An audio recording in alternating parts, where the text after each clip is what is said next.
Well, all right, welcome back to the homestead. It's Off Grid with Doug and Stacy, and I'm Doug. So right now I'm working on, well, I'm not working on anything really in particular, but I am hooking up the hose. So here's the setup we got right now. So this is the first flush diverter on our rainwater catchment system, and I put a little ball valve right there, and then I hook a hose up to it so I can drain it.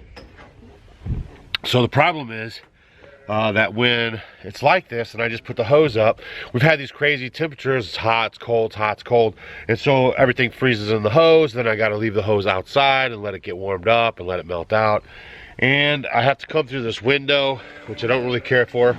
So stay tuned on how I'm going to get this all set up so I don't have this drama anymore. I mean, you got to stick your hand in there and everything.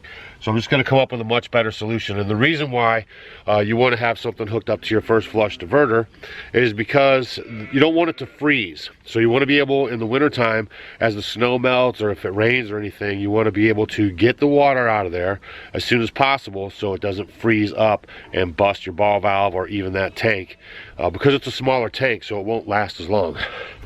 So what we do is we just first flush it right into the horse trough. As you can see, he's patiently waiting for his water re-up. So I'm gonna go ahead and get this turned on, get the hose going. First flush tank drain. We've had like 6 inches of rain in just a few days, so we're pretty antsy to get started on the garden and stuff. But at the same time, you know, things don't happen around here because we're up north in Missouri. So things don't happen around here till, hold on a second. Just couldn't do that with one hand. So things don't happen around here until, you know, April. We don't get our last frost date till April. We still got a little resistance. Up, up, up, up, up. Come on. Up. There's water coming out there, some ice, see the ice there, look at that. Yeah, yep. So now we'll get this, we'll get that filled up. And then also, if you guys want another tip, if you guys are using these galvanized tubs for your livestock, and we recommend using apple cider vinegar in their water, in the sheep's water, everybody's water, but don't put apple cider vinegar inside your galvanized feed troughs, you know, your water troughs, because it reacts weird with the galvanized tanks and you know, cause a lot of problems. So there's your nugget. So today I'm also going to tell you guys another great nugget, is how you can sell your sheep to pay your taxes. Loving it. Water's just flowing out of the hydrants. Looks just like a well pump. No power, no pump, no problem.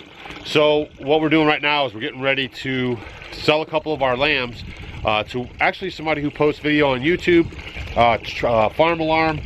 Tracy and his wife are on their way here, and so this video is more or less about, you know, how you can actually sell your livestock to pay your taxes. Now, we live in a rural area, obviously, and the taxes in rural areas are very inexpensive. Okay, so that's another benefit of living out here. You get more bang for your buck as far as property goes, and you also have lower taxes.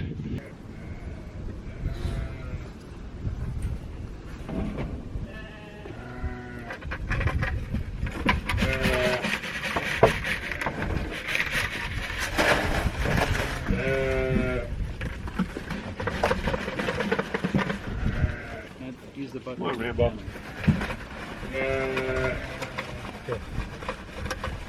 Come on, Rambo.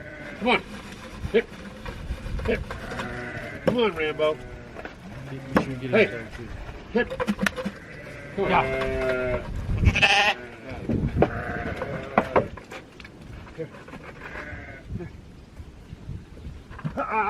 Yeah.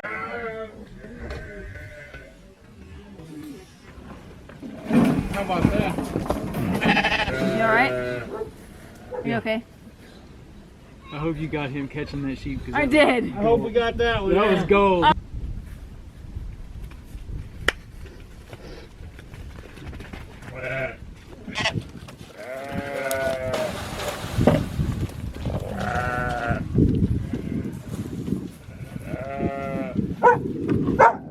Get him, Maggie.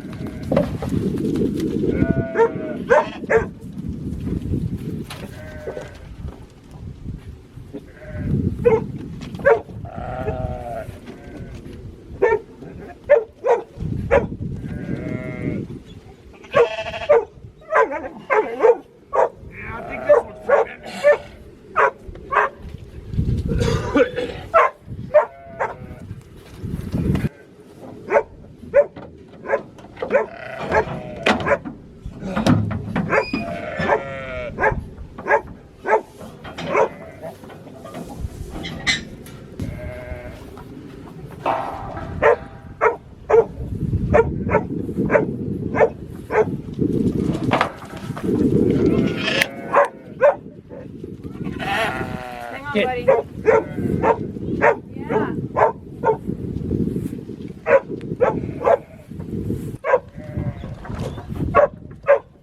Something to look forward to.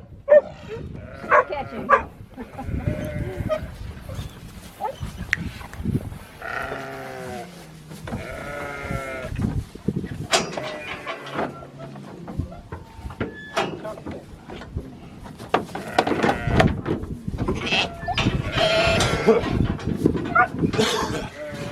There's a little sheep wrestling.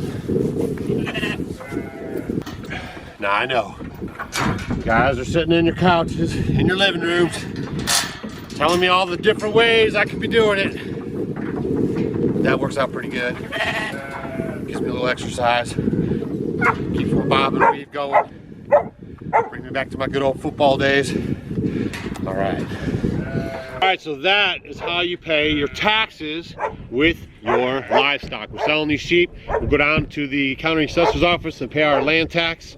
And yeah, so hopefully another video you guys get some value out of, because a lot of people are always asking, how do you make money?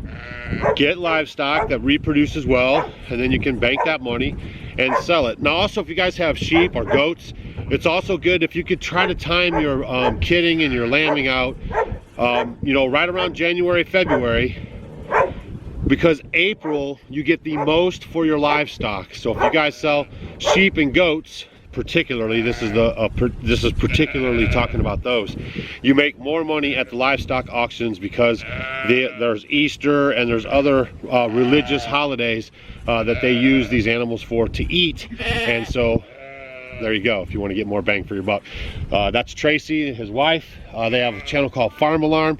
So if you want to follow the adventures of these lambs and what they're going to be doing, go check out his channel, and maybe he'll start posting videos. I don't know, sometimes he posts, then he quits, then he posts, but he says he's going to be back on it, posting more regular, because he knows you guys are going to come over there and kind of watch these sheep. They had to do a lot of fencing and stuff. They didn't have any of their stuff ready to go, so we had a couple weeks to do that. And I think we gave them 2 little lambs here that are actually already bred, so it should be a pretty interesting journey. I hope so. We've got a sheep series going on right now. We just cleared a bunch of land out, and we just put up fence yesterday, so I think they're gonna like it. Yeah, so what are you actually gonna do with the sheep? I mean, are you doing it for food, for income, for both? A little bit of both, and some hobby as well. Just you know, so we've got these 2 ewes from you. In 2 days from now, we're gonna go get a ram. And so we'll probably just have a small flock like this, have 3, and just keep selling off the lambs every year. Yeah, you're gonna eat them too? Oh, absolutely, yeah. So it pays. They're really easy keepers. There's not a lot of feed involved with them. You can basically, all through the summertime, they don't eat anything but pasture, and that's it. So good luck with you guys with your new sheep. They're gonna probably be calling me a lot now, because I have all these questions. We had another Homestead homie actually came last spring and got some, and she posted on Facebook in our group. If you guys are members of our Homestead homie group on Facebook, that's totally free, and a lot of great conversations going on there. But she posted the picture yesterday of her first 2 lambs that she had. So it's just a great fun. We're having fun on the homestead. Don't forget to check us out on Facebook, Instagram, and Twitter. That's Tracy at Farm Alarm. We'll leave a link down below for you guys. You can go check his stuff out. And that's it. We'll see you on the next video.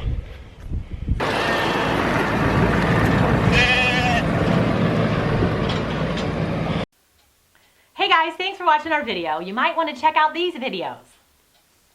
And if you want to become a Homestead homie, click the picture of us below. We will see you tomorrow.